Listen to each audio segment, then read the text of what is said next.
on Health Ontario website, and I look up the percentage of people that died, and it listed it by numbers of ages, right? And it was everybody over 70,000 people or so. Everybody else is in the hundreds. Some people were in the tens. I'm talking about for the entire time of COVID. Yeah. Well, there was a CTV did a segment where they put up a graphic and it showed all the COVID deaths in Canada, and they broke it down to age, and it was like 99% of people 80 and above. That's what I'm saying. And it was like 15 seconds on the screen, and they deleted it. Right.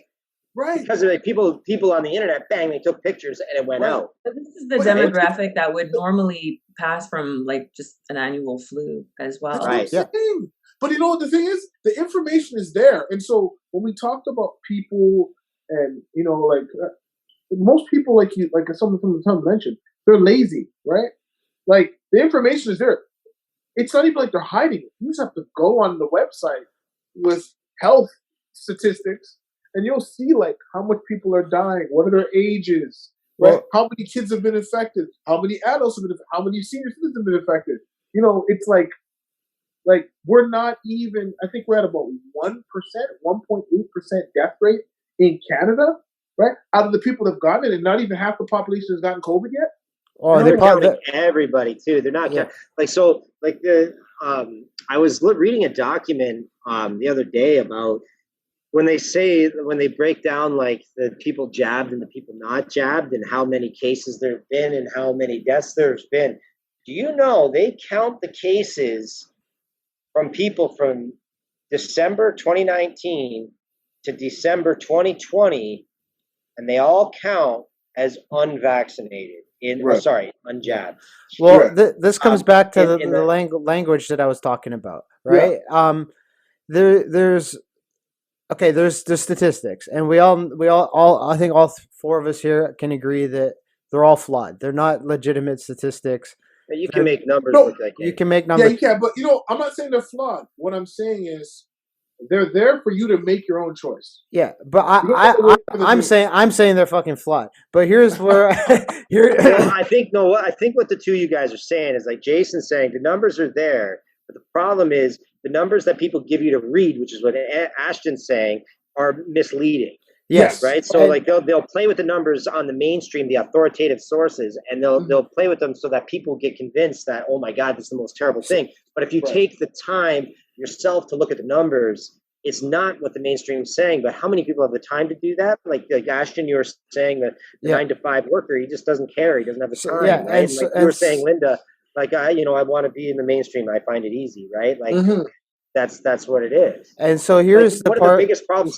One more thing. As a libertarian, that frustrates me because freedom is lost because the individual doesn't take responsibility for their own.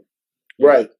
And so here's the part that got me the most, and this is where my eyes were open the whole time, but this is where my eyes really opened within the last 6 to 8 months when it comes to this language and the rhetoric that was being used, is when they decided they were going to start reporting people who are jabbed and not jabbed, the infections daily, right? So I did this as a little bit of a thought experiment for myself, where I shouldn't have. It probably infected my mind with this bullshit too much, but I would go and I would fucking look at the statistics. I would look at the total number. So they would say, let's even number, 2,000 people were infected today. Of those 2,000 people, 550 were unvaccinated. And that would be the end of the story. So therefore, they were using statistics to manipulate you to think that, the majority are unvaccinated. They wouldn't mention how many are vaccinated. They won't mention how many are undisclosed. They won't mention how many are the only mention was, and this is where language comes back in, unvaccinated. Because what was the purpose of the last 8 months? Get as many people vaccinated as possible. How do we do that? We make it seem like everybody who's unvaccinated is dying and everybody vaccinated is staying safe. Well, the narrative fell apart in November when Omicron came in. Omicron and Megatron and all the other fucking Autobots came in, and everyone was getting infected. And what every day you look, what happened? The vaccinated were catching the virus more than their statistics would show. And then what happened 2 months later? Oh, we're going to stop reporting. We're going to stop reporting vaccinated, unvaccinated. Well, because the language is now yes, because the language is now changed. It's no longer in their favor. Well, they changed the definition of pandemic and the definition of vaccine, and herd immunity is like they changed the definition of herd immunity. They changed the definition of They changed the definition of vaccine three times. Yes, of anti-vaxxers as well. They changed the definition of anti-vaxxer 3 times. They changed so back to that question that Ashton was saying, how do you compare that to like all those other regimes that like are communist basically? Like you don't even need to compare it to a regime. Through the absurdity, like you're just sleeping. Yeah. You're just sleeping at this point. All the signs are there.